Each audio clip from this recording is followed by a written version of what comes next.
personnes que Dieu a destinées que c'est ton jour de transformation. C'est ton jour de régénération.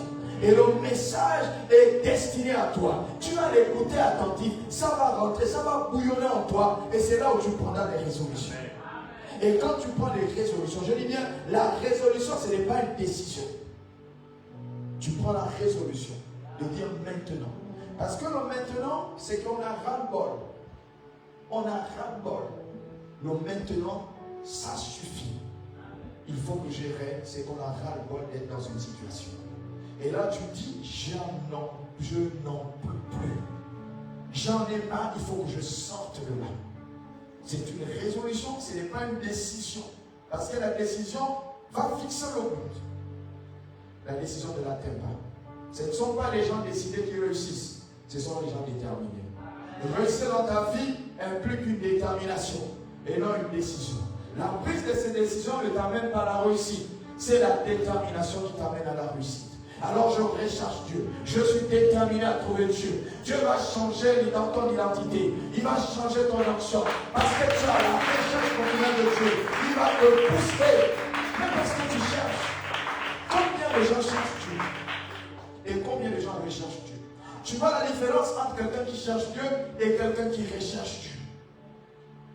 Vous allez voir qu'il va se donner tout type d'exercice. Je me prière ici, je me prière là. Il va sur la montagne, il va dans le désert, il recherche Dieu. Et ces genres de personnes, Dieu se laisse trouver. Ces genres de personnes, Dieu se laisse trouver. Parce que quand on parle des exercices spirituels, c'est quoi? Le jeûne, la méditation, la prière. C'est un exercice. Mais combien aujourd'hui pratiquent le jeûne et la prière? Combien aujourd'hui méditent la Bible? Combien? Je parle de méditation, je n'ai pas dit le roman qui est en ta position. Je parle de la méditation. Combien? Un jour, il y a un pasteur qui me disait, homme de Dieu, je suis en plein temps. J'ai décidé d'être en plein temps. Très bien, il faut manger le plein temps. 2 semaines, je l'appelle, oui, homme de Dieu, comment vas-tu? Oh, très bien. J'ai dit, la Bible, tu as lu la Bible combien de fois par jour? Ah, homme de Dieu, j'ai lu 1 fois. Très bien, tu es en temps plein. Tu lis la Bible 1 fois. 2 semaines après, je l'appelle, mais toute la semaine, comment tu as fait? Ah, homme de Dieu, je n'ai même pas lu les Écritures. Quoi? Je suis en temps plein. Plus qu'il y a temps plein, temps partiel. C'est comme ça qu'ils ont défini, non? Celui qui travaille, il est en temps partiel. Mais toi, tu décides d'être en temps plein. Tu décides de ne pas travailler sur la terre des vivants. Le travail que Dieu m'a donné, c'est la propagation de l'évangile. Mais qu'est-ce que tu fais? Tu vas consommer l'évangile chaque jour. Et si tu consommes l'évangile chaque jour, tu vas voir qu'il y aura une métamorphose dans ta vie. Tu vas voir une régénération, tu vas voir une transformation. Tu ne peux pas. Écoutez, je vais vous faire rapidement vous raconter une histoire. Dans les années 96, je n'étais pas encore né. Quand je me suis connecté au Seigneur, alors j'ai décidé de comprendre les Écritures. Et qu'est-ce que je faisais? Parce que je n'étais pas scolarisé dans les années 87. Je m'en trouvais, j'étais barrière. C'est lui qui est venu vers moi. Quand il est venu vers moi, il m'a parlé. Et c'est comme ça que j'ai été convaincu de lui. Et j'ai décidé de rester avec lui. Mais je n'avais pas de Bible. J'avais un Nouveau Testament. La Bible avec laquelle je marche, c'est la colombe. Je n'ai jamais changé cette Bible. J'ai toutes les versions en électronique de cette Bible, je ne l'ai jamais changée. Je me suis pas séparé parce que c'est une histoire, le fait d'avoir eu cette Bible. Alors c'est comme ça que j'ai commencé à lire la Bible. J'ai lu. Et j'ai lu de la Genèse à l'Apocalypse 1 fois. C'était passé, j'ai dit non. Je suis reparti. J'ai lu ça encore une autre fois, 2 fois. J'ai dit c'est passé. Je suis reparti. J'ai lu la 3e fois. J'ai dit Seigneur, moi je veux comprendre. Et pendant que j'étais en train de consommer la parole, je me suis rendu compte en fait qu'il y avait des promesses dans la Bible attachées à ma vie. Ce n'est pas un pasteur qui m'a informé que Dieu m'aimait. Ce n'est pas un pasteur, c'est sa parole. Ce n'est pas un pasteur qui m'a informé que Dieu était capable d'opérer le miracle dans ta vie. Parce que je suis miraculeux. Ce n'est pas un pasteur qui m'a informé. J'ai recherché Dieu. J'ai dit rechercher Dieu. Et pendant que j'étais en train de chercher Dieu dans sa parole, je voulais percer les mystères ministère de la parole. Je voulais comprendre. Mais cependant, je progressais. Après plusieurs années, la Bible était maintenant gravée dans la tête, là, dans l'esprit. Je connaissais, j'avais plus de 1000 versets que je connaissais. Plus de 1000 versets que je te récitais. Et à l'époque, à l'église où je priais, c'était la Yorcité, les gens, quand ils avaient un problème de trouver un texte biblique, ils disaient, laisse-moi voir l'apôtre. Parce que j'étais déjà apôtre. Dans ces années-là, allez voir l'apôtre. Quand tu me disais, allez regarder tel passage, et les amis, c'était exact. Mais pourquoi? Parce que c'était une recherche continuelle de la soif de Dieu. Je voulais découvrir Dieu. Parce que quand on dit à la recherche de Dieu, il faudrait que tu médites. Quand tu vas méditer les Écritures, Dieu va te parler. Et quand Dieu va te parler, tu vas grandir. Tu vas maintenant influencer déjà. À cause de quoi? De ce que tu as entendu. La foi vient de ce que l'on entend. Ce que l'on entend, c'est quoi? C'est la parole de Christ. Donc en somme, la foi a un élément nutritif, c'est la parole. Consommer la parole, la foi que tu as va augmenter. Parce que la foi vient de ce qu'on entend. Mais qu'est-ce que vous entendez aujourd'hui? Quelles sont les prédications que vous entendez? Est-ce que dans la Bible, il n'y a pas de meilleure prédication? Pourquoi est-ce que vous traversez pour écouter des choses bizarres? J'étais en train de dire à quelqu'un, permettez-moi, et je disais, est-ce que vous savez que l'Orient était, tout l'Orient c'était les chrétiens? Qui a étudié la vie missionnaire de Paul? Qui a étudié la vie missionnaire de Paul? Est-ce que vous savez que Hamas, le Liban, l'Iran, est-ce que vous savez que c'était les chrétiens? L'Arabie Saoudite, que vous voyez, allez lire l'histoire missionnaire de Paul. Parce que la religion chrétienne est la première avant l'islam. Mais qu'est-ce qui s'est subitement passé? Qu'est-ce qui s'est passé? Donc finalement, quand l'islam naît, ils influencent le Moyen-Orient. Alors allez lire l'histoire d'Ismaël et l'histoire d'Isaac, vous allez découvrir pourquoi. Pourquoi ce peuple-là appartient au peuple musulman. Allez lire. Vous finissez de lire l'histoire d'Ismaël et puis vous allez plus loin lire l'histoire d'Ésaü. Vous allez comprendre en fait. Vous allez vous rendre compte que lorsque la Bible, Dieu a parlé d'Ismaël, il dit que c'est une seconde alliance. Mais il dit que l'alliance qu'ils auront, c'est l'alliance des hérédités. Mais il dit cependant, ils seront stables financièrement, ils seront riches. Mais leur caractère, leur comportement vont être vus et perçus. Et lorsque nous arrivons dans l'histoire d'Ésaü, la Bible déclare qu'Ésaü recherchait un héritage. Et l'héritage qu'Ésaü avait reçu n'était pas l'héritage dont lui, il le voulait. Vous savez, quand on parle de posséder son héritage, les gens voient des maisons, les gens voient des voitures.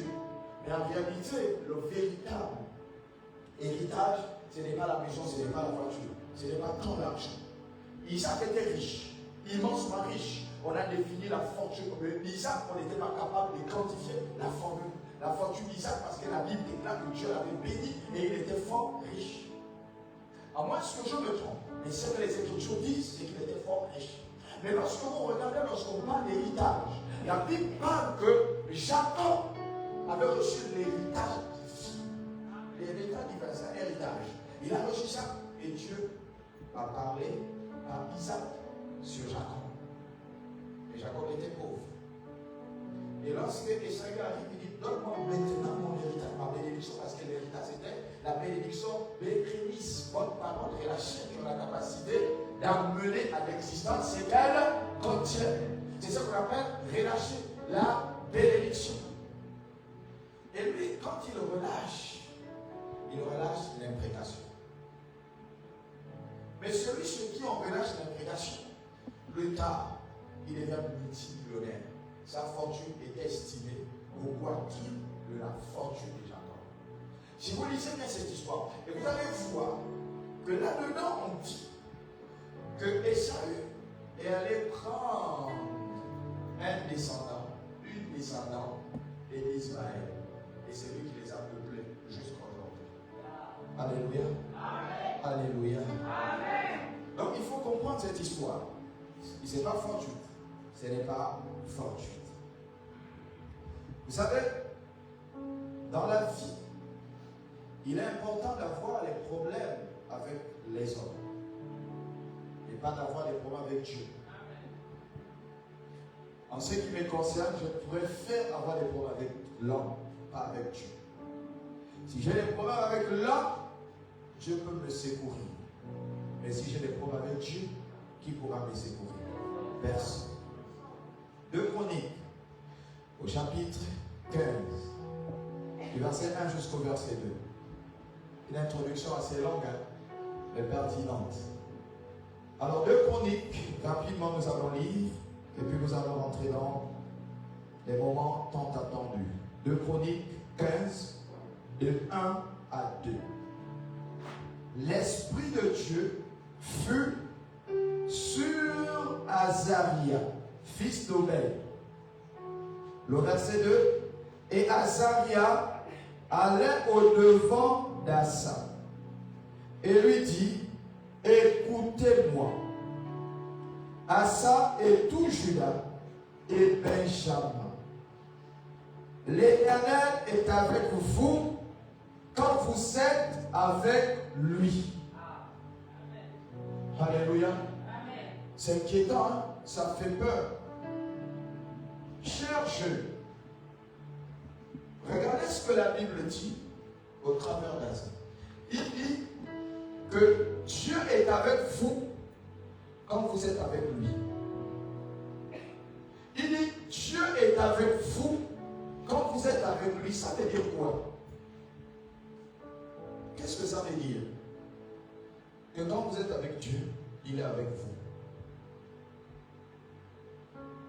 Alors il était en train de dire simplement,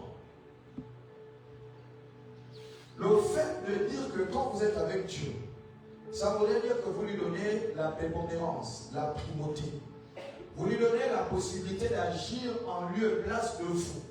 Avant de mener une action, vous consultez Dieu. C'est ce qu'on dit, si vous êtes avec Dieu, le fait d'être avec Dieu, c'est donner Dieu la première place de ta vie. Avant de mener une action quelconque, consulte Dieu. Mais il y a aussi Dieu qui réagit. Dieu a toujours réagi. Dieu a toujours réagi. C'est nous qui ne sommes pas sensibles à la voix de Dieu. Dieu parle par le témoignage intérieur.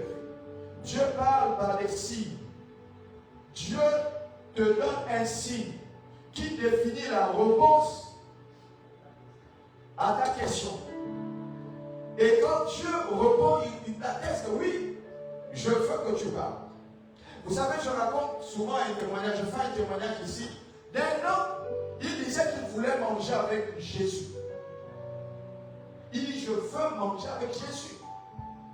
Et c'est comme ça qu'il fait des prières et des prières. Il dit, moi je veux manger avec Jésus. Jésus ne venait jamais. Un jour, il s'est décidé de préparer à manger et il a dit, aujourd'hui là, c'est mon jour. Jésus, tu viendras manger avec moi. Et c'est comme ça que c'était un peu comme ici. Il a ouvert la grille, il ouvre la porte, il met les mains, il fait le buffet, il dresse le buffet. Et il disait dans cette méditation, le Seigneur Jésus va venir manger avec moi. Écoutez-moi très bien, chers enfants. Et c'est comme ça qu'il est resté longtemps. Vers le soir, voilà un chien qui sort de nulle part, il rentre dans la barrière, il va là-bas. Le monsieur dit, sors. Le chien part. Et le chien revient encore après un peu de temps. Le gars voit le chien, il chasse encore le chien, il dit, c'est pas possible. Mais cependant, il clame que Jésus vient manger avec lui, vient souper avec lui. C'est comme ça que la dernière fois, après un peu de temps, le chien est revenu pour manger avec le monsieur. Il a pris le bâton, il a poursuivi le chien, je ne veux plus te voir ici. Le chien est parti, il n'est plus jamais revenu. Il est resté, il a attendu Jésus. Jésus n'est jamais venu. Le soir, il a fini, il a enlevé tout. Il a prié, il dort. Il dit, Jésus, j'ai voulu manger avec toi. Depuis plusieurs années, tu n'es jamais venu. Alors là, il faut que j'arrête de te croire. Je dois arrêter. Pendant qu'il sommeillait, s'est endormi, Jésus est venu en songe. Il dit, mais j'étais là. J'étais là. J'étais là. Et non, tu n'étais pas là. Il dit, si j'étais là. Vous voyez à quoi ça donne? Tu veux souper avec Jésus. Tu ne connais pas l'aspect de Jésus. Même le chien, tu n'es pas capable de donner à manger au chien. Mais comment veux-tu souper avec Jésus si même le chien, tu ne peux pas donner à manger? Et ça, Jésus ne te donne à manger. Et quand j'ai vu ça, j'ai dit, il faut que je fasse attention aussi. Si un jour, ici, on avait fini le culte et les enfants, souvent, ils restent. Moi, je suis dans la maison. Il y a un type qui vient ici. Bon, certaines mamans qui sont là ou qui étaient, le type vient, il dit veut voir le pasteur. Ah, mais quel est le problème que monsieur vous avez? J'avais les pasteurs là, j'ai dit, mais les pasteurs sont là-bas, ils n'ont qu'à recevoir le gars. Il dit non, c'est moi qui veux voir. Ah, c'est moi qui veux. J'ai dit, ok, je suis quand même venu. Il me dit qu'il a faim. Oh, tu viens à l'église, tu dis qu'on l'a orienté dans une église, il me dit qu'il a faim. Qu'il a laissé ici à l'église, ici, là, la maison. Tout le monde pouvait demander aux gens qui étaient présents à l'époque. Les pasteurs étaient là. Mais je dis, mais vous êtes des pasteurs, pourquoi est-ce que vous n'avez pas reçu ce message? Il dit, c'est toi qui veux voir. Tu veux voir le Père. Ok. Mais ce jour-là, un dimanche, j'ai sorti l'argent. Je ne sais pas qui il est. Je ne sais pas, on l'a indiqué qu'il y a l'église ici, il cherchait l'église, le Seigneur. Et il dit qu'à la fin de l'église, du culte, et je sors l'argent, je donne. Vous savez, on ne sait jamais qui se trouve devant nous. On dit, on veut que Dieu nous parle. On veut cette sensation. Mais on est rigide à la voix de Dieu. Même ton propre frère. Chers enfants, ayez l'oreille aiguisée, la voix de Dieu. Faites attention à ce que vous entendez venant des autres. Il peut vous travestir. Il peut faire de vous la pire version de vous-même. Au lieu de faire de vous la meilleure version, il fait la pire. Tu es travesti, on ne te reconnaît plus. Même dans ta maison, on ne te reconnaît plus. Dans ton quartier, on ne te reconnaît plus. À l'église, on ne te reconnaît plus. Ça, il faut faire attention à ce que vous entendez. La meilleure voix, c'est la voix de Dieu. C'est la voix de Dieu. Donc il faut faire attention. Vous jeunes, vous êtes là. Vous êtes venus passer des temps exceptionnels, des temps de grâce. Mais ne venez pas pour tuer le temps. Vous ne venez pas pour vous éloigner de vos maisons parce qu'il y a toujours le bruit. Ne venez pas pour découvrir une nouvelle église, des nouveaux frères. Non. Venez pour les connexions divines. Venez pour les grâces. Venez pour que vous connaissiez une croissance particulière. Quand vous repartez dans vos maisons, on vous va transformer. Quand vous repartez dans vos églises, on sait qu'il y a un changement. Les enseignants vont passer tour à tour. Les prédicateurs vont passer tour à tour. Chacun donnera de ce qu'il aura. Mais vous, il faut faire quoi de votre potentiel? Faites quoi de votre potentiel? Alors rapidement, nous allons faire la définition pour aller très vite. Et puis nous allons parler vraiment de rechercher Dieu. On va donner 30 minutes, j'ai un peu débordé, mais permettez-moi davantage de déborder au moins jusqu'à 40. Laissez-moi quand même aller jusqu'à 18h40. Permettez-moi. Alors rapidement, la définition. Alors j'ai parlé de chercher. Écoutez-moi très bien. La signification générale de chercher, c'est faire des efforts pour trouver ou retrouver quelque chose ou quelqu'un. Donc faire des efforts pour trouver ou retrouver quelque chose ou quelqu'un. Là, on dit faire des efforts. Écoutez-moi bien, là, on ne parle pas de l'agonie. On dit faire des efforts. Ça voulait dire quoi? Ça voulait dire que tu as ton téléphone, par exemple, et puis tu le laisses à la chambre sous l'oreiller. Alléluia. Et puis quand tu arrives au salon, tu dis, le téléphone, je l'ai mieux.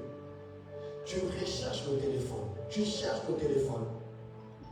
Tu cherches le téléphone, c'est faire un effort. Et puis finalement, paf, tu te souviens que le téléphone est sous l'oreiller. Alors tu vas prendre le téléphone. C'est ce qu'on appelle chercher. C'est la première définition, chercher. Elle est moins conseillée que rechercher. Alors on continue. On dit que dans la définition, il peut s'agir d'une recherche simple ou spontanée, sans forcément des méthodes particulières.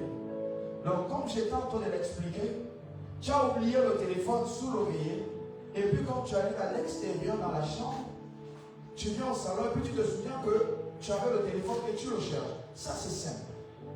Et puis, paf, ça revient, tiens, c'est dans la chambre, tu as oublié, tu vas sous l'oreiller. Ça, c'est une recherche simple. Et c'est ce que nous faisons continuellement quand nous sommes à l'église. Nous cherchons Dieu. Nous cherchons la face de Dieu. Mais nous ne le recherchons pas. Mais à quel moment nous allons rentrer dans la dimension de la recherche? À quel moment?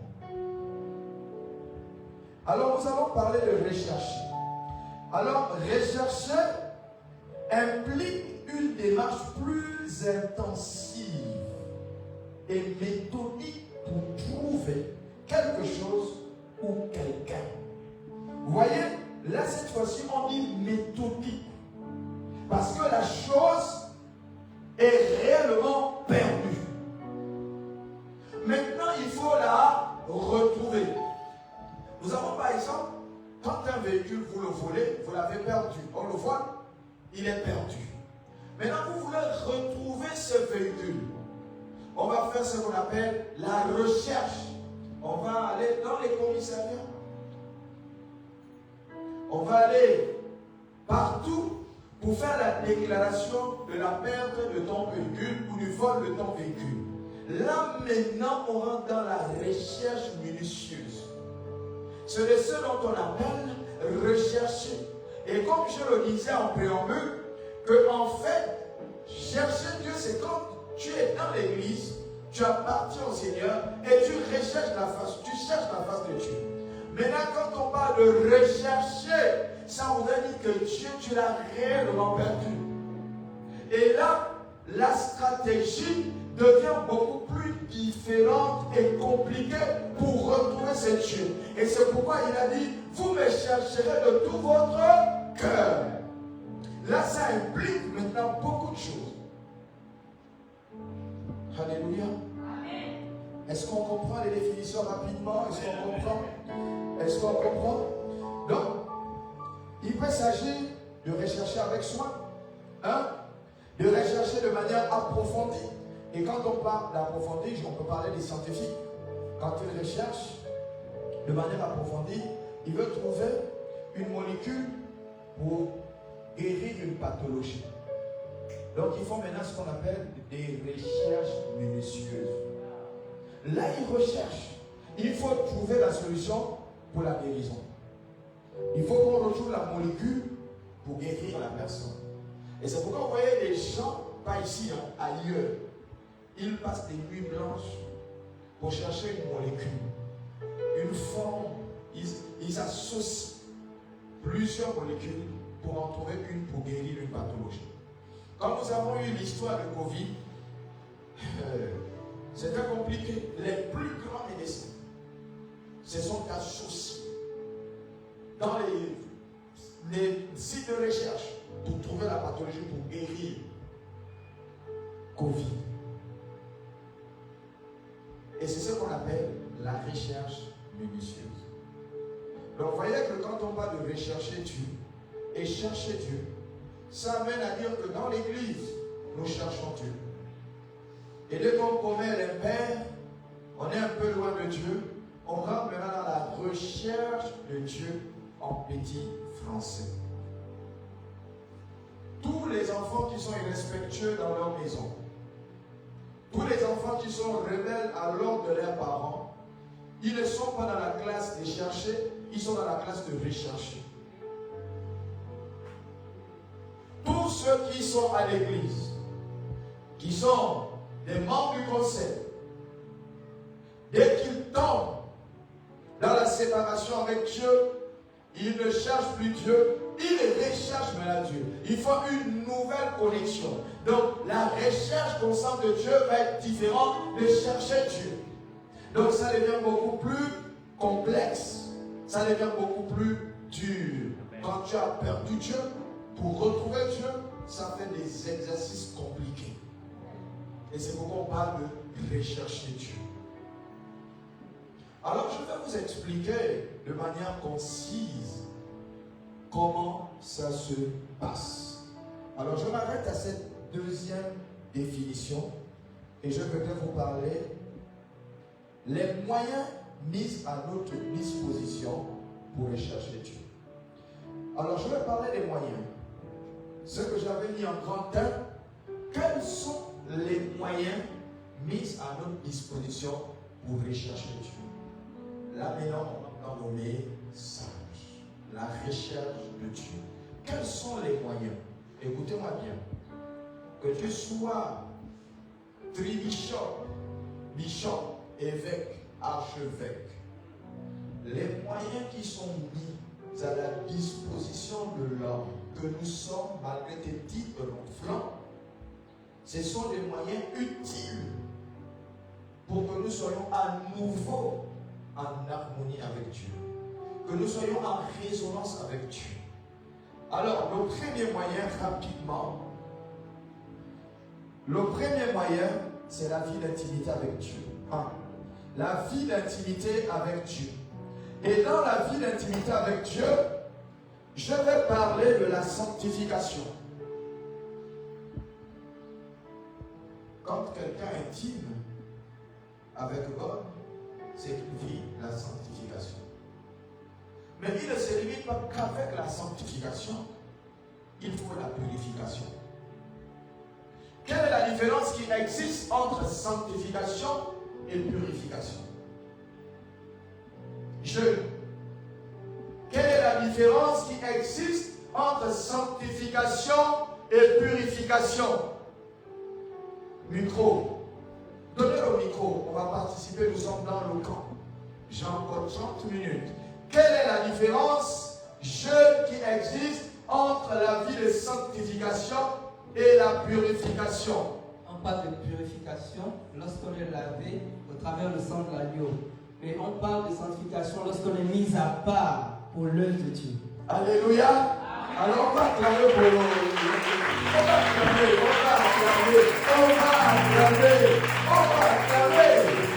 Alléluia. Vous savez, les gens ont tendance à parler des mots dont tu ne maîtrises pas. Vous savez, quand on parle de purification, c'est un moyen que Dieu a mis à notre disposition pour le rachat. Pour le rachat. Et quand il parle de sanctification, de sainteté, c'est la mise à part pour un service spécifique. Amen. Et on parle de la sainteté, c'est pour que tu maintiennes ça. Mais Dieu, sachant dans sa souveraineté que maintenir la sanctification est compliqué. Et que les gens arriveront à tomber. Et quand ils tombent dans le péché, il a mis un moyen, c'est lui du sang, afin de te sanctifier. Donc le sang vient te purifier et te rend saint. Alléluia. Attends, vous ne comprenez pas? Vous ne faites pas la nuance? Ou bien c'est nouveau ce que vous entendez? Bon, oui, vous entendez ça tout le temps. Mais vous là, c'est nouveau. Il faut dire oui si c'est nouveau. C'est le mot que vous entendez, mais vous ne connaissez peut-être pas la signification. Les gens confondent entre sainteté et purification. On confond toujours. Le seul moyen utile mis à la disposition de l'homme pour la purification, c'est le sang de Yeshua, Amashua.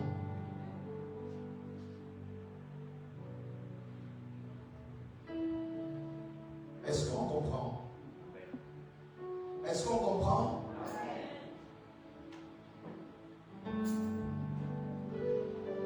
Alors nous allons ouvrir nos Bibles et nous allons parler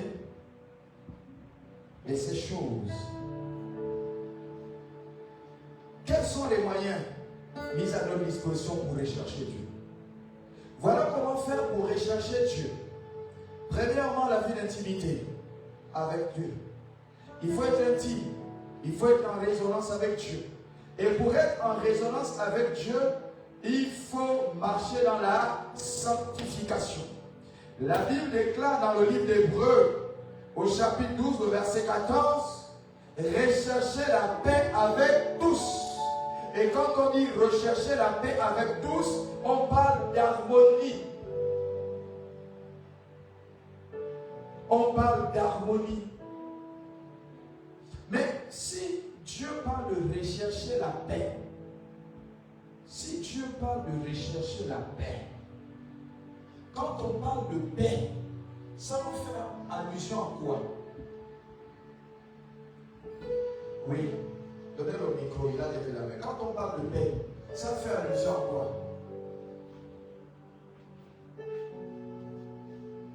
Quand on parle de paix, Allumez le micro. quand on parle de paix, ça fait allusion à la liberté.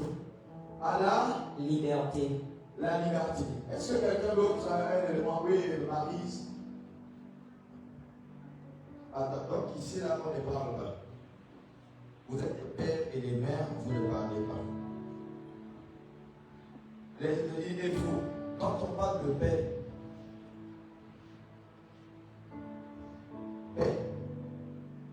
paix, donnez aux responsables ici.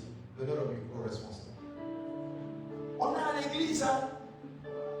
On est à l'église, c'est le mot de tous les jours. Et vous me regardez, vous n'êtes pas capable d'expliquer la paix.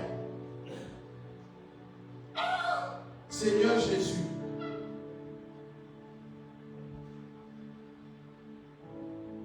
Mais quand on dit une nation en paix, c'est une nation qui est comment? Absence de trouble. Ah bon, attendez. S'il vous plaît. Si nous sommes à l'église et tous les jours, les mots, je marche dans la sainteté, c'est toi qui me regardes, tu parles de la sainteté et tu ne sais pas ce que c'est. Aujourd'hui, on parle de paix. Dieu parle de paix, paix, paix, paix. Quand tu as des conflits avec quelqu'un, c'est le contraire, non? Ok. Dans tous les cas, vous irez chercher ça. Je suis avec vous, les jeunes là. Vous allez voir à minuit là. Je suis là, c'est moi qui vous tire dans la prière. Vous allez voir. Si vous, en tant qu'enfant de Dieu, vous vous laissez distraire, vous êtes des jeunes. Moi, j'ai accepté le Seigneur, ça me fait 29 ans. J'avais les âges, bon, vous encore, vous êtes moins âgés. Moi, j'étais dans les 18 ans. Quand j'ai accepté le Seigneur, j'étais dans les 18 ans. Vous avez quel problème? Mais j'étais actif, je courais pour venir à l'église. Il y avait une passion. Avec la fin des générations, ça devient compliqué. Ils sont beaucoup plus coachés dans ça, là, ça. On appelle ça comment? Android quoi? Combien on a fait les enfants Android? Des enfants qui se développent avec une vitesse exponentielle. C'est comme ça qu'on les appelle Android, les enfants Android. Mais les choses du Seigneur, vous n'êtes pas Android dans ça. C'est qu'il y a un problème. Il y a un problème. L'église m'inquiète. Quel type de pasteur seriez-vous? Des membres du conseil seriez-vous? Les diables seriez-vous? Quel type? Quel modèle? Je m'inquiète, mais que le Dieu des cieux me donne la longue vie. Je veux regarder. Je veux vous voir. C'est inquiétant. Même les tout petits enfants n'ont plus la passion. Si vous voulez avoir les enfants, faites les fêtes régulièrement. L'église sera pleine tous les dimanches. Tous les dimanches, faites les fêtes, l'église sera pleine. Les gens vont s'inviter eux-mêmes. On n'aura pas besoin des invitations. Il apprend qu'il y a une fête là-bas, il vient. Le dimanche prochain, une fête, l'église sera pleine. C'est-à-dire que même dehors, on enlève les tentes. Mais pourquoi est-ce qu'on joue ça? Pourquoi on ne recherche pas? On ne recherche pas la parole de Dieu, la nourriture consistante qui peut t'amener à une croissance spirituelle pour que tu impactes ta génération.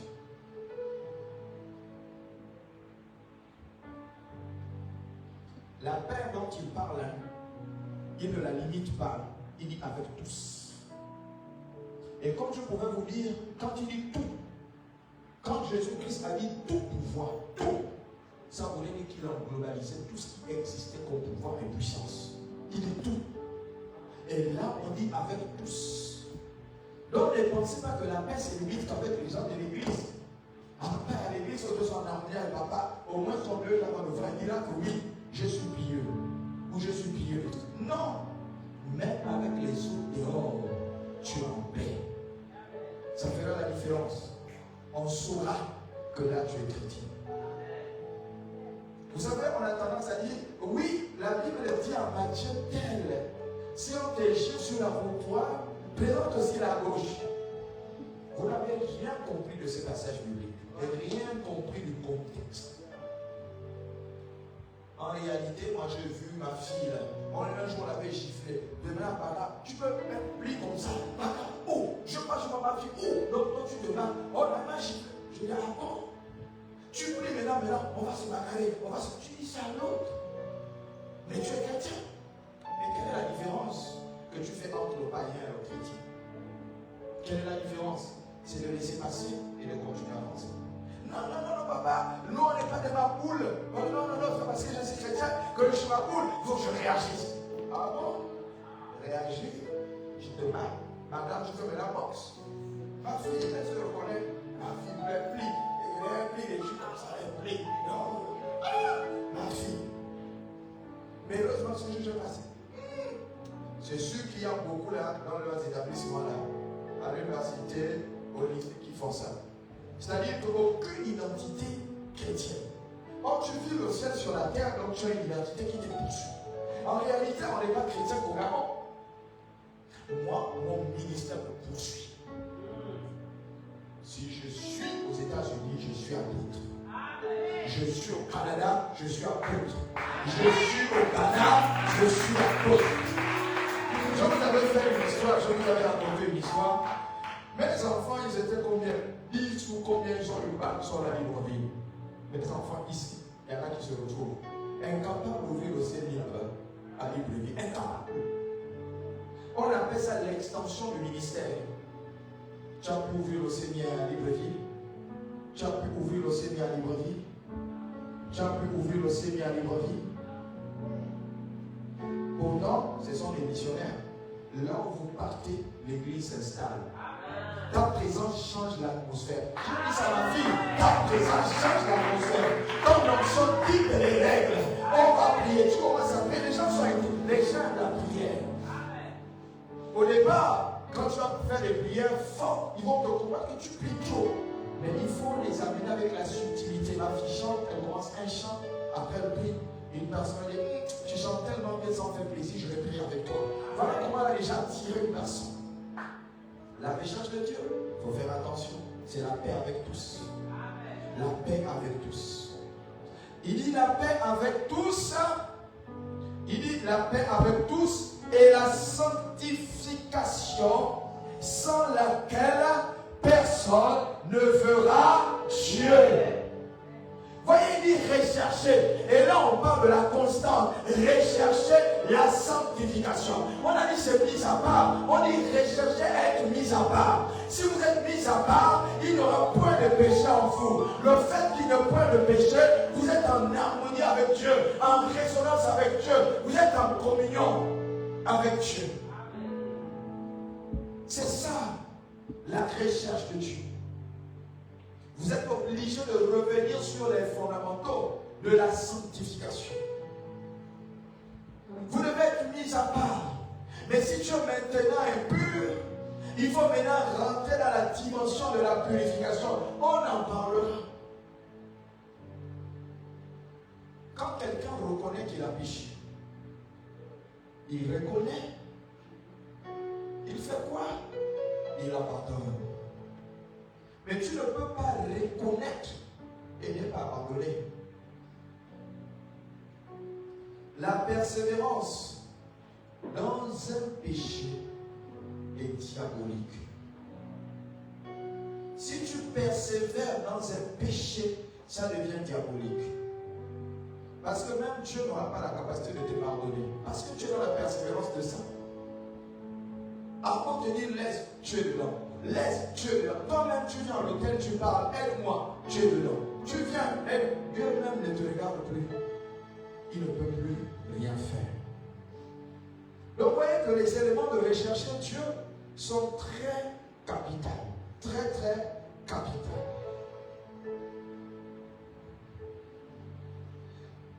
Et dans le contexte de la sanctification, nous allons nous rendre compte en fait que quand Dieu parle comme ça, au niveau du cœur, c'est un désir profond pour lui, de voir ses enfants vivre dans la sanctification. C'est un désir profond. Dieu veut ça. Dieu veut ça. Mais quand j'ai lu les Écritures, s'il vous plaît, je me suis rendu compte que l'homme avait des atouts extraordinaires. Il avait des sens hyper développés. Parce qu'il dit, dans le livre de Pierre 9, il dit, ce juste tourmentait son âme de juste, jour après jour, à cause de ce qu'il entendait. Ce n'est pas seulement entendre, mais de ce qu'il voit. Donc, en voyant les choses, tu tourmentes l'âme. Le fait de tourmenter l'âme, tu souilles l'âme. Et c'est pourquoi un jour j'ai entendu ma fille, elle a prié, elle a dit, Seigneur, que ton sang me purifie. Et puis un type s'est levé, donc tu as péché, donc tu es une pécheresse. Pourquoi est-ce que tu demandes la purification? Que Dieu t'a déjà purifié. Mais j'ai écouté ça. J'ai dit à ma fille, reste tranquille, je vais régler cette question. Alors je suis reparti sur le plan salutaire de Dieu, sur le mystère de la croix. Et puis j'ai dit, en fait, vous l'avez bien compris. Vous qui pensez être des très spirituels, en disant qu'on n'a plus besoin du sang. Parce que dès qu'on accepte le Seigneur Jésus-Christ, il nous purifie. C'est une évidence. Mais Jésus allait plus loin. Si vous confessez vos péchés,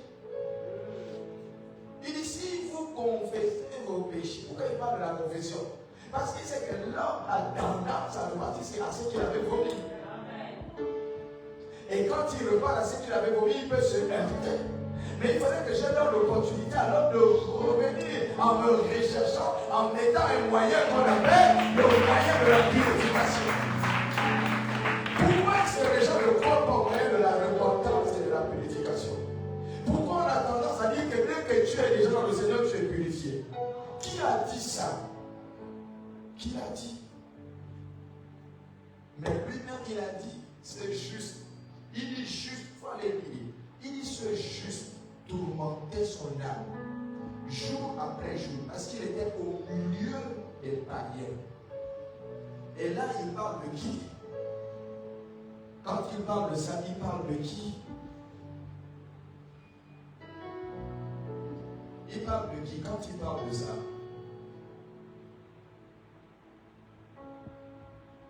Donc ça voulait dire qu'on ne lit pas la Bible. Il est en train de parler de Lot. Là, on est dans le Nouveau Testament. Mais il renvoie à l'histoire que Lot vivait au milieu des païens à Sodome et à Gomorrhe.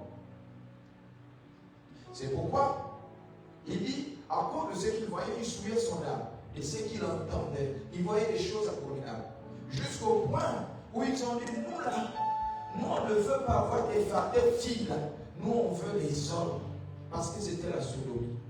Il dit non, nous ne voulons pas les filles là, garde. Il dit les filles sont, il dit garde tes filles, donne-nous les hommes qui sont avec toi. C'était extraordinaire. Le péché avait atteint son paroxysme. C'était trop fort. Ça allait jusqu'au ciel, le péché. La Bible déclare que le mal que Sodome et Gomorrhe faisaient atteignait le ciel. Donc aussi le péché que nous commettons secoue le ciel. Quand j'ai vu ça, j'ai dit qu'il faut qu'on fasse attention. Le péché a une.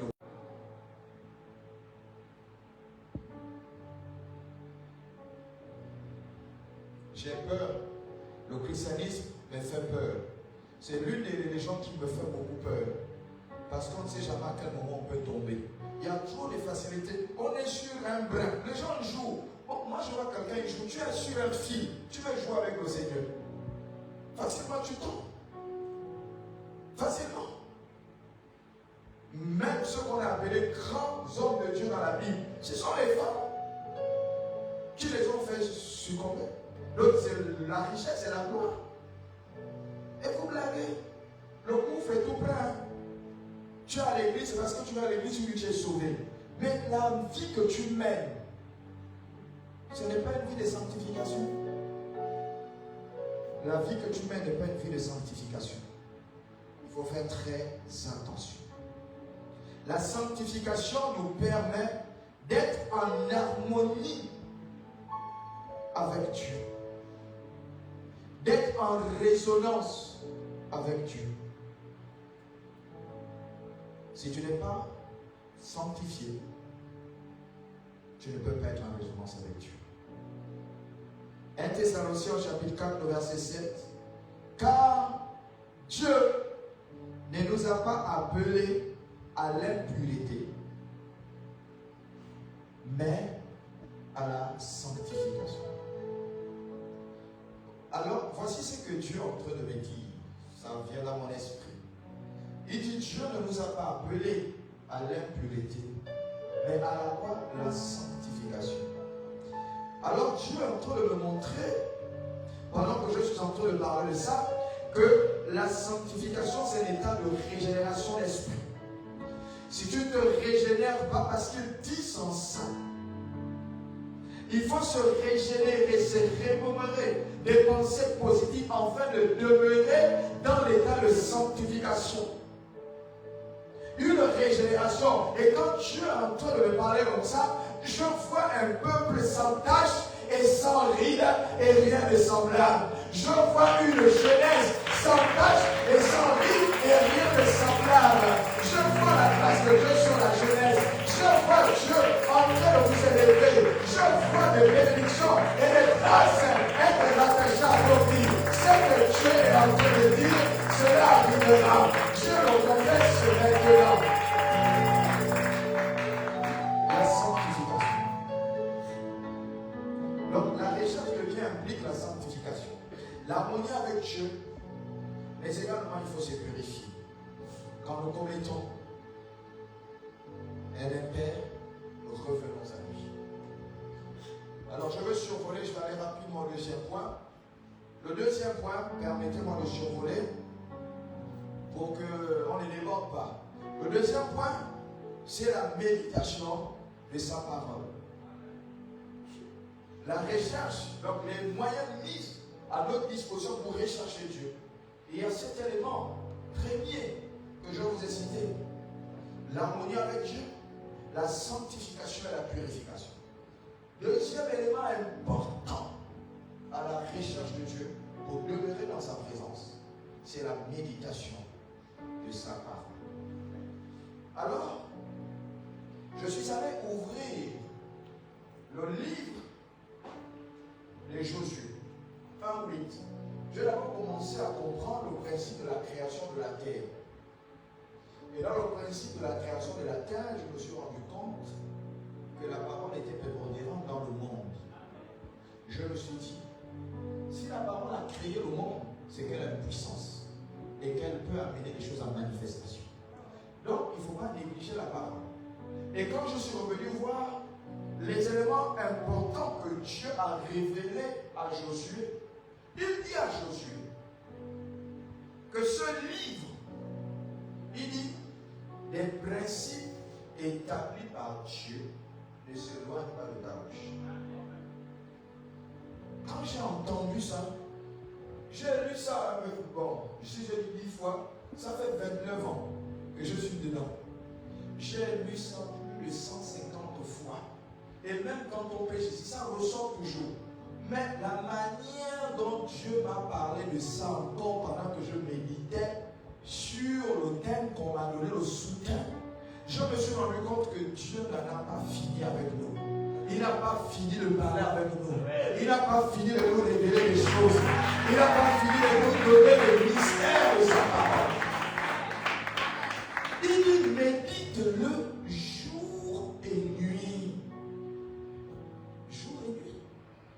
Mais qu'est-ce qu'il veut me dire? Moi, la nuit, j'ai dors. Le jour, je suis éveillé, je suis au travail. Mais qu'est-ce qu'il est en train de dire?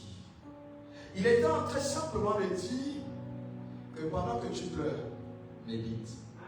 Pendant que tu es dans le malheur, médite. Pendant que tu es dans la souffrance, médite. Pendant que tu pleures, quand je me suis rendu compte de ça, j'ai dit, donc le jour là, c'est quand tu es heureux. Mais moi, je ne médite pas la parole que quand je suis heureux. Et Dieu m'a dit, même quand tu es en malheur, même quand tu pleures, c'est pourquoi j'ai dit jour et nuit. Il pleut, il neige, tu es dans la souffrance, médite. Et quand j'ai vu ça, j'ai dit ouais. Et il a dit, il dit, c'est alors. Il dit, c'est alors. C'est alors. C'est alors. Quand j'ai écouté ça, j'ai dit, ok. Donc le succès de ma vie est rattaché à la parole divine. Il dit, quand c'est alors que tu auras du succès, c'est alors que tu mèneras bien tes entreprises. Et quand je me suis rendu compte, je me suis dit, je suis convaincu à 300%. L'une des raisons fondamentales que le diable se bat farouchement avec nous pour qu'on ne médite pas la Bible, la parole de Dieu, parce que là-dedans, il y a des promesses qui sont rattachées à ma vie d'élévation, rattachées à ma vie de gloire, rattachées à ma vie de succès, rattachées à ma vie d'élévation. Quand j'ai lu ça, j'ai dit, je comprends. Dès que tu prends la Bible, c'est le sommeil. Tu viens te coucher, tu ouvres la Bible, tu dors. Tu ne sais pas à quel moment tu dors. Tu te réveilles à minuit, oh, donc je dors même. Mais c'est le diable. Combien de petits enfants ici, là, les petits, les jeux, les lits? Combien? Princesse. Princesse. Combien de fois vous méditez? Princesse au carré. Combien de fois vous méditez? Tu lis la Bible combien de fois? Tu lis la Bible combien de fois? Tu lis la Bible combien de fois? Ça veut dire quoi? Lire la Bible là, c'est tout un exercice compliqué. Donc quand un enfant me dit non, elle ne lit pas la Bible, elle est perdue. Il n'y aura aucune croissance. La Bible dit, en elle était la vie. Comment la Bible peut dire en elle était la vie? Comment la Bible peut-elle parler autant de la parole? La Bible dit quoi? La Bible dit quoi? La Bible dit, non, attendez. La Bible dit, la foi vient de ce qu'on entend. Ce qu'on entend, c'est quoi? C'est la parole. Donc quand je me suis, je dis, ah ok. Donc, la recherche constante de Dieu est définie par cet élément, parole. Mais comment ça se fait-il que l'église que nous sommes drastiquement éloignés de la parole? Quand c'est la parole, là, les gens dorment. Comment on fait pour dormir? Je vais survoler rapidement. Je vais aller au dernier point pour qu'on puisse finir au moins cette première partie. Le troisième élément sur le grand thème, les moyens qui sont mis à notre disposition de rechercher Dieu. Le troisième moyen, selon la classification qui semble être important, c'est la prière. Alléluia. Amen. La prière. La prière. Alors, Jésus-Christ, avant de vous donner les secrets rattachés à la prière, dans nos textes de base, dans nos piliers, je vais vous donner un texte de base important. C'est Jésus-Christ lui-même qui a donné le sujet de prière. Il a dit, la moisson, elle est grande. Grand en anglais, on appelle comme un big. C'est big ou quoi? Grand. Non, je parle grand. Grand, il y a quel contexte dans grand? Grand, c'est grand. Je parle des grands. J'ai dit big. Toi, tu es anglophone. Grand, c'est big. Donc, tu dis ce que j'ai dit, tu dis oui. Ok. Donc, il dit la moisson est grande. Écoutez, hein, il ne dit pas, hein, il ne dit pas, priez pour qu'il y ait des âmes. Jésus n'a jamais demandé aux gens de prier pour qu'il y ait des âmes. Parce que les âmes, il y en a trop, c'est ce qu'il appelle la moisson. Il dit prier qui? Les ouvriers. Il dit prier le Père, en fait, qu'il suscite quoi? Des ouvriers. Mais attendez, tu veux demeurer moisson ou tu veux être ouvrière?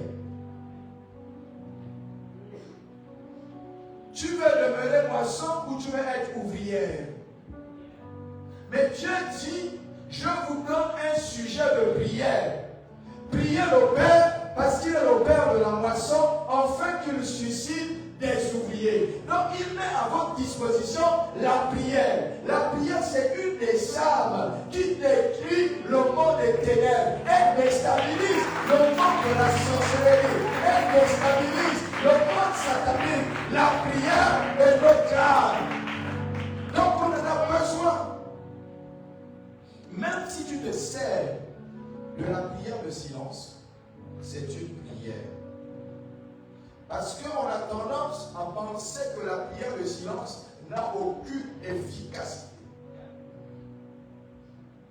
Il faut comprendre que les personnes qui se retrouvent malades et n'ont plus la capacité de parler, prient à l'intérieur de leur cœur. Mais comme toi qui me regardes, tu n'entends pas ce qu'il dit, tu es obligé d'avoir de la compassion pour lui. C'est tout à fait normal. Il est agonisant, il est sur le lit de l'hôpital. Et l'une des choses qu'il demande, Seigneur, accorde-moi la guérison et la vie. Rapidement, accorde-moi la guérison et la vie. Accorde-moi la guérison et la vie. Alors il a dit dans 1 Thessaloniciens 5, 17, il dit, priez sans cesse. Il faut que je survole. Il dit, priez sans cesse. Comme la prière est une des armes que Dieu m'a à notre disposition pour détruire les œuvres des ténèbres, il nous dit, priez sans cesse. Alors, ce qu'il est en train de dire en fait, c'est que tu ne peux pas choisir la prière. Tu ne peux pas choisir le moment où tu dois prier et prier sans cesse. Alors quand j'ai examiné, je me suis rendu compte que le sans cesse était sans répit. Et quand je me suis rendu compte que le sans cesse était sans répit, ça veut dire qu'à tout instant tu dois prier. C'est de ça dont il est en train de parler. Et quand j'ai vu ça, j'ai directement assimilé prière et respiration. Et je me suis rendu compte que la personne qui prie beaucoup est une personne qui spirituellement est vivante. Et lorsque quelqu'un respire, tous les jours, est-ce que tu as un moment où tu respires? Tu as un temps où tu respires? Tu as un temps où tu respires? Ça voudrait dire que le jour où tu cesses de respirer, ce jour, c'est quoi qui suit? La mort. Toutes les personnes qui ont des difficultés de respirer sont proches de la mort. Et lorsque tu as du mal à prier, tu n'es pas loin de la mort spirituelle. La prière, c'est la vie. La prière, c'est comme la respiration. Tant que tu pries, tu es spirituellement en vie. Tu ne pourras pas et rien ne pourra te tuer. Parce que la prière te maintient en vie. Voyez les éléments importants comme ça. Je disais à mes enfants, je dis, vous savez, en réalité, la jauge d'une église spirituelle, c'était quoi? Je parlais de quoi? Je parlais de quoi? Je parlais de quoi? La jauge de la vie spirituelle. J'ai enseigné ça ici. Comment peut-on savoir qu'une église est spirituelle? Comment peut-on savoir qu'une église est spirituelle? Vous là, vous m'inquiétez. Désormais, on va maintenant imposer les pieds et non les mains. Parce que vous inquiétez. On est les enfants de Dieu. On dit le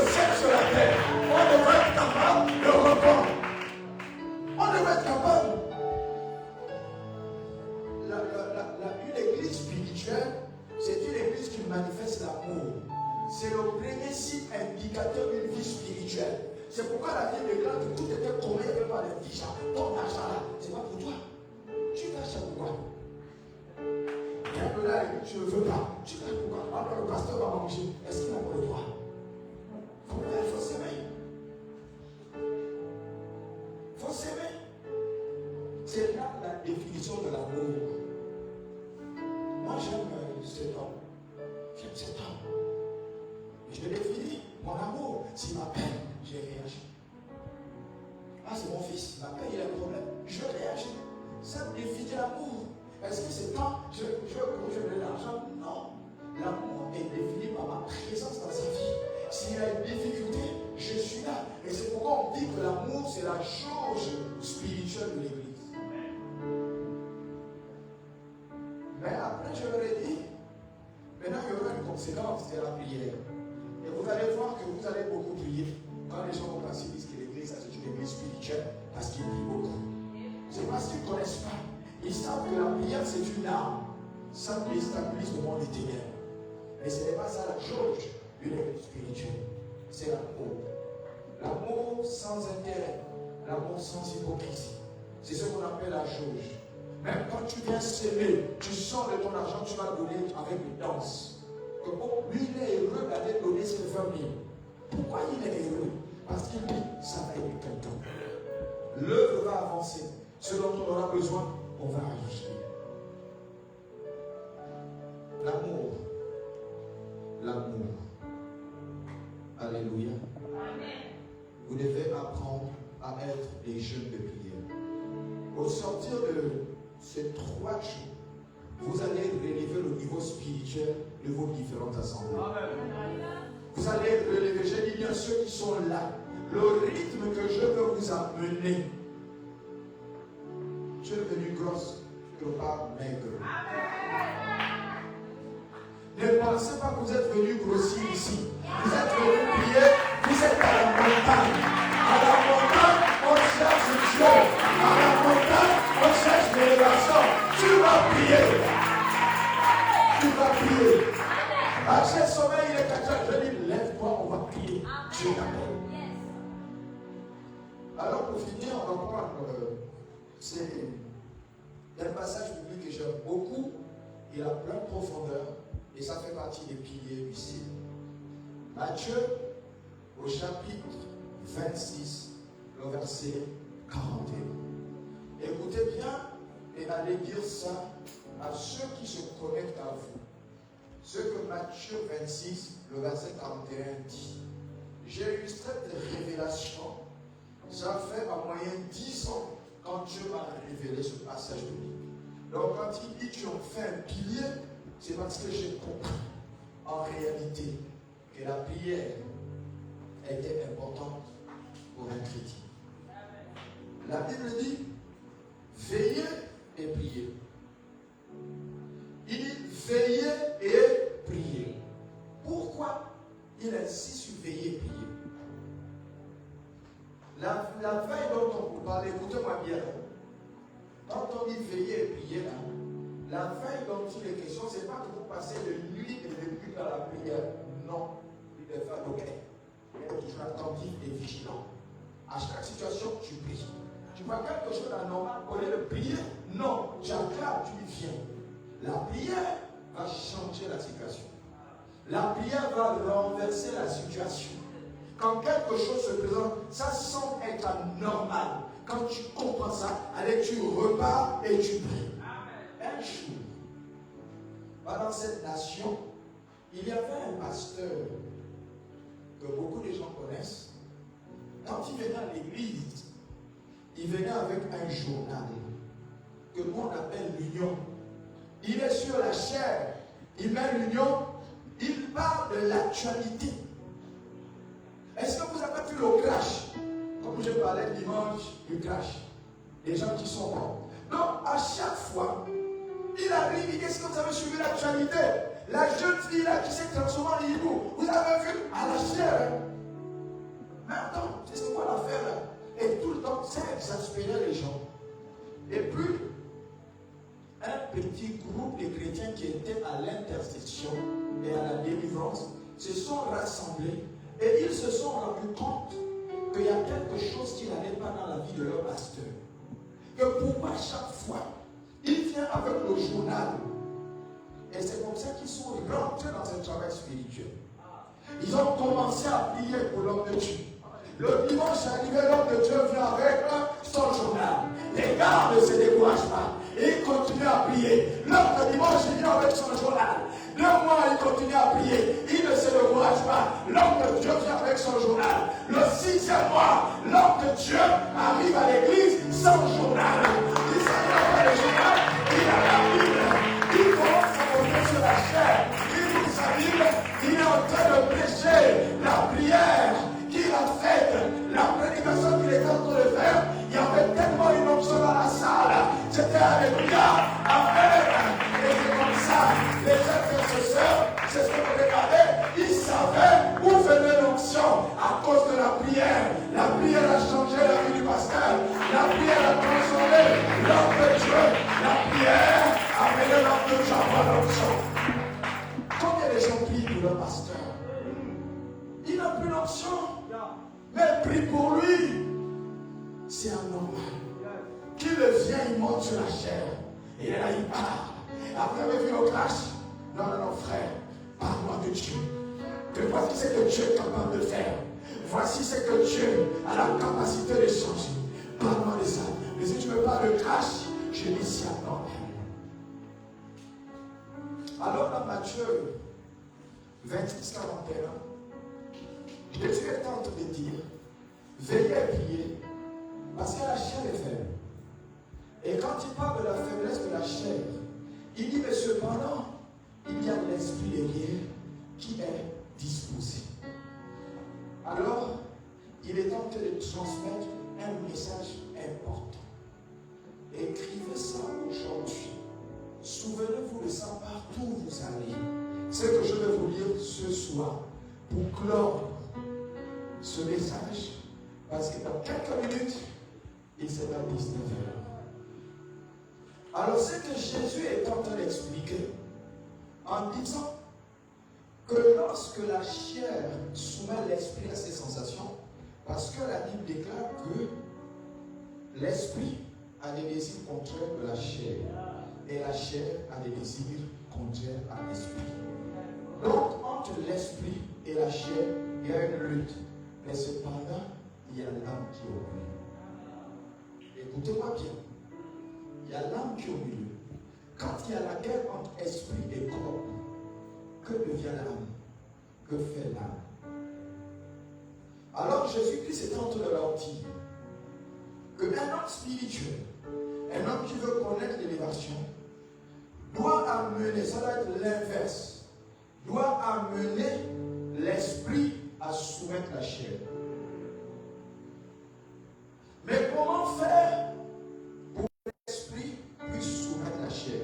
Parce que les désirs de l'esprit sont contraires à ceux de la chair. La chair a besoin de manger. Vous savez, un jour, je me suis retrouvé, j'avais faim. Je ne suis pas en jeûne. Je discipline, je torture mon corps. Parce que je n'aurais pas un gros ventre.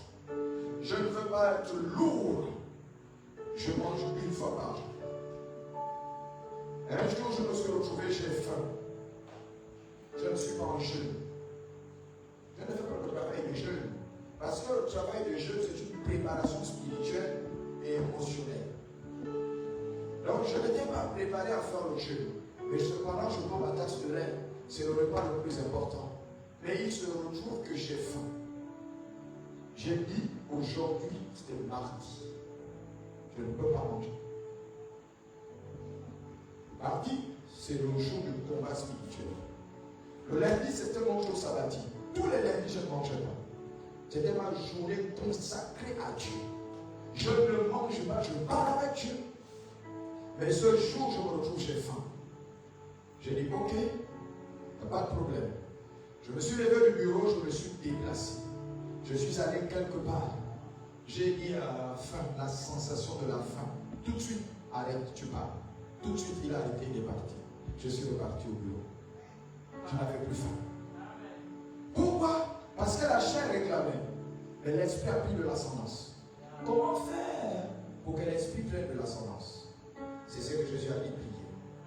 prière, c'est la nourriture de l'esprit. La prière, ce sont les nutriments de l'esprit. Pour que l'esprit puisse grandir, il faut nourrir l'esprit de la prière. Et quand l'esprit va grandir, l'âme que tu as entendu que c'est au milieu, ça transite. Ça donne des éléments nutritifs à l'âme. Et c'est en ce temps que l'âme exécute et communique encore la discipline de l'esprit. C'est pourquoi vous voyez, la Bible dit dans 3 Jean 2, dit mon bien-aimé, mon bien-aimé, sois en bonne santé, comme quoi prospère l'état de ton âme. Alléluia. Alléluia. Donc vous voyez, que entre le corps et l'esprit, il y a l'âme qui est au milieu. Quand l'âme est malade, c'est que l'esprit n'a pas exécuté, n'a pas fait son travail. Or, la Bible dit que l'âme, c'est le siège de quoi? Des émotions. C'est la partie psychique de l'homme. C'est l'âme qui définit l'état de santé de la personne. Si ton âme est malade, le corps est malade. C'est pourquoi, quand il y a ces sensations, j'ai dit, l'esprit là, tu vas dominer. C'est pas pour rien que Jésus-Christ a dit, veillez et priez. S'il demande de faire cette veille, de faire l'enquête, quelque chose peut arriver, mon frère, ma soeur, mes enfants, priez. La prière que vous voyez, la prière, c'est une nourriture. C'est la nourriture de l'esprit. Toutes les personnes qui se mettent à être des consommateurs de prière, ces personnes ont toujours une ascendance, une domination, un règne sur la chair. Ça, je peux vous le dire et vous pouvez expérimenter. Commencez dès aujourd'hui à organiser vos séances de prière. Commencez à prier 3 fois par jour comme Daniel faisait. Il y avait des résultats. Trouvez un temps où vous allez prier le matin. Trouvez un temps où vous allez prier à midi. Et trouvez un temps où vous allez prier le soir. Ça marchait. J'ai vu Daniel réussir d'avoir une planification de prière 3 fois par jour. Ça marchait. Mais toi, même une fois, tu as du mal à prier. Même une fois, tu as du mal à prier. Mais comment veux-tu que ça marche? Si la prière change, bouleverse les circonstances, les temps. Alors mon frère, je t'encourage à voyager sur tes genoux. Que Dieu te bénisse, qu'il bénisse ton âme, qu'il bénisse ta vie.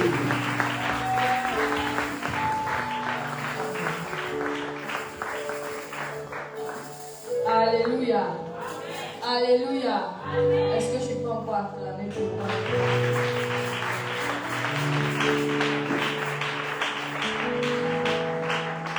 Avant de faire la prière de fin, nous allons prendre nos offrandes dans le nom du Seigneur. Est-ce que tu peux prendre ton offrande? Nous allons nous remercier.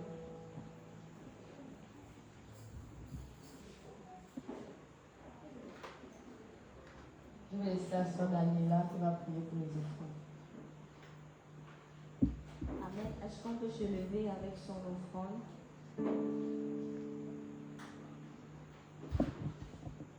Éternel Dieu de gloire, Père, nous te bénissons. Seigneur, nous te rendons grâce. Merci parce que tu permets ces moments. Adonai, je te remets toutes les personnes qui ont apporté des offrandes ce soir dans ta maison. Je prie que la grâce et la faveur de Dieu les accompagnent au nom de Jésus. Je prie, Saint-Esprit, que la porte des finances s'ouvre dans leur vie au nom de Jésus. Adonai, je prie pour toutes les personnes qui n'ont pas apporté. Seigneur, leur présence suffit. Adonai, je prie aussi que sur ces personnes, la faveur de Dieu descende. Au nom puissant de Jésus, nous avons prié, nous disons Amen. Amen. Est-ce qu'on peut donner avec joie?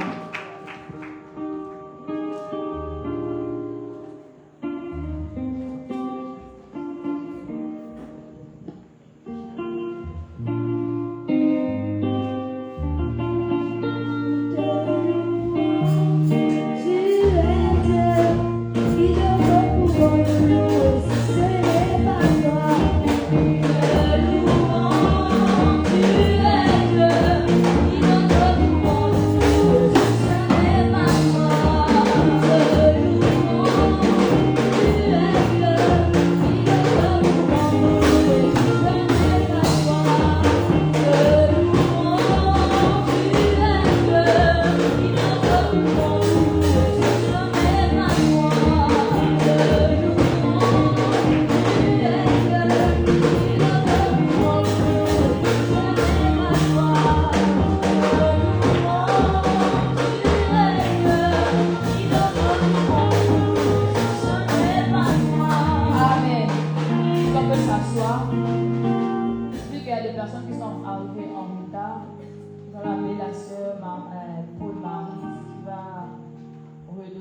Bonsoir à tous.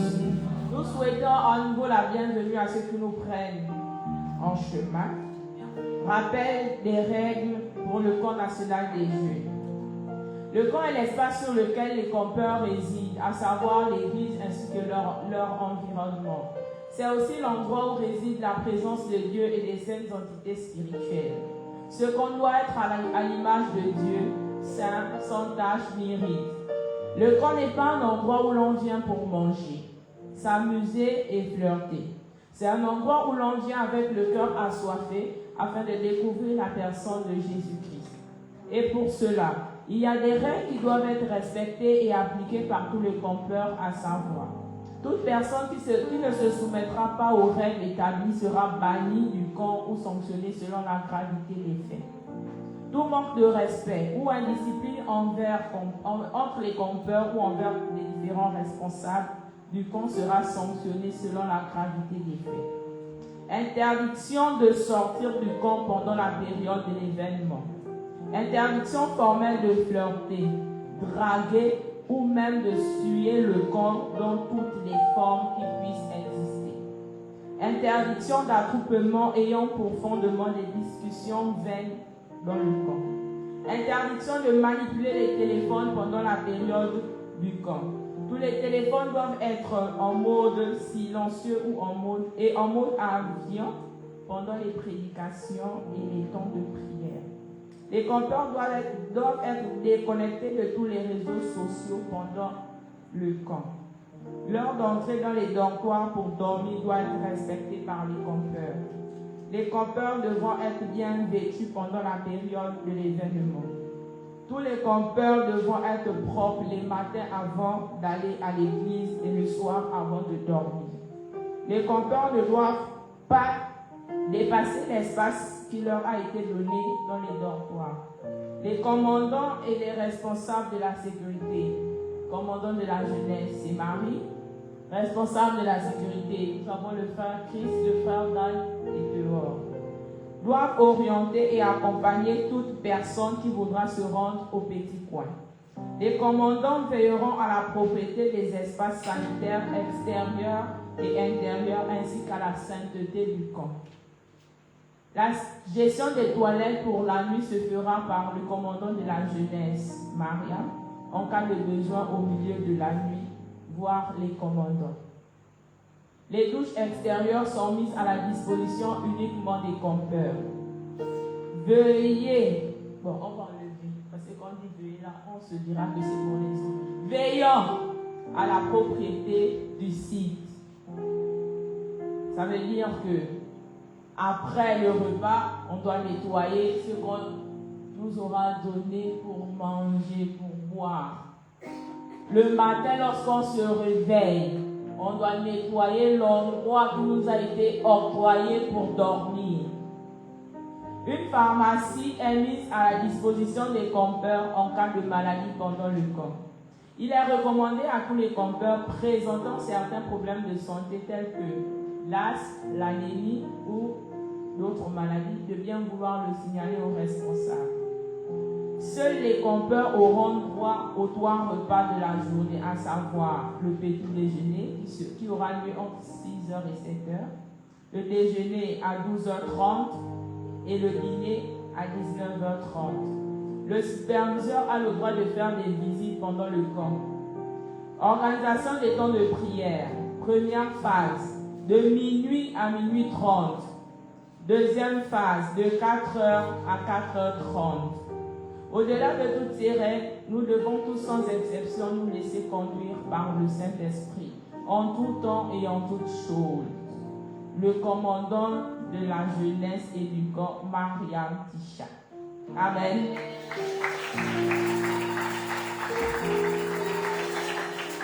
Amen. Nous donnons les annonces. Demain, nous continuons notre événement. La session du matin qui va commencer à 7h et la session du soir qui va commencer à 14h. Amen. Amen. Est-ce qu'on peut se lever dans le prier pour la fin?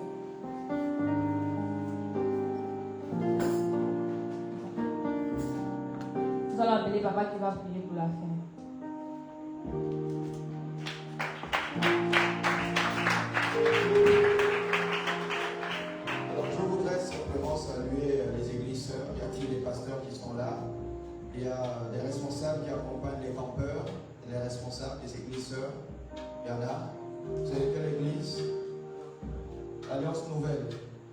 est-ce qu'il y en a qui tombent? Ok. Et trêve.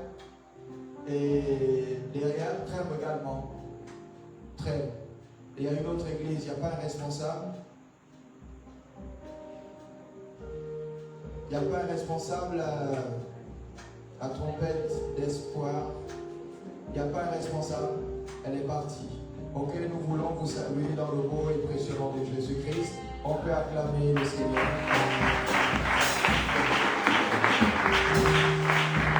Alors, je voudrais, avant de prier, déjà dire à tous ces responsables qui sont arrivés, vous avez fait confiance. Et nous également, nous faisons confiance aux enfants et nous croyons à leur sagesse, à leur discipline. Nous sommes à la 4e édition, vous avez pu comprendre, de ces camps. Donc nous n'avons pas enregistré, comme on dit, des incidents majeurs, même mineurs. Dieu nous a toujours gardés. Alors je souhaiterais que, en tant que responsable, ayez la possibilité de communiquer, même si vos campagnes ne donnent pas l'information, avec les commandants. Donnez les contacts et discutez avec les responsables. Nous sommes ici pour les encadrer et il y a une discipline. Donc communiquez avec eux, laissez vos contacts pour qu'on communique avec vous. Ce n'est pas tout de les laisser, mais il faudrait qu'il y ait une communication. Nous avons les noms de tous les enfants, nous avons également leurs contacts et les contacts des pasteurs.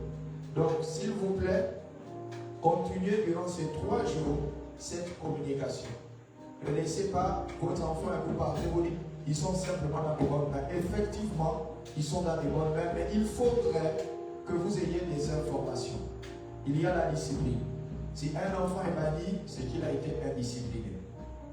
Donc vous avez pu écouter, et je suis là, je veillerai. Les membres du conseil vont veiller. Nous allons tous veiller. Donc rassurez-vous, ils sont dans les bonnes mains. Je les aurai, dès que vous partez, eux ils vont rester. Parce qu'ils sont déjà au camp, ils restent ici. Alléluia. Nous-mêmes en signe de réception. Nous te sommes infiniment reconnaissants, notre Père et notre Dieu, pour ta fidélité, ton amour, toi qui es sans pareil, toi qui nous fais du bien au travers de ta parole. Je prie au nom de Jésus que ce ne soit pas simplement ceux qui sont arrivés aujourd'hui qui ont besoin d'entendre ce qu'ils ont entendu, mais le plus grand nombre, afin d'influencer et d'impacter, Seigneur, le département et la commune tout. Je bénis ton nom, Seigneur, pour ces guéris qui sont présents à ce camp. Seigneur, challenge-les, booste-les, transforme leur paradigme au nom puissant de Jésus. Que cette première nuit soit une nuit d'expansion. Nous te bénissons, Seigneur, pour ceux qui rentrent. Comme tu les as amenés, ramène-les à bras puissant. Que tu les couvres de ton sang et les rangs de cuisine à toute forme d'attaque. Marche devant eux comme un feu brûlant et sois derrière eux comme une flamme brûlante. Nous te bénissons, à toi la gloire, parce que tu es Dieu. Au nom suprême de Jésus, nous avons prié et nous pleurons.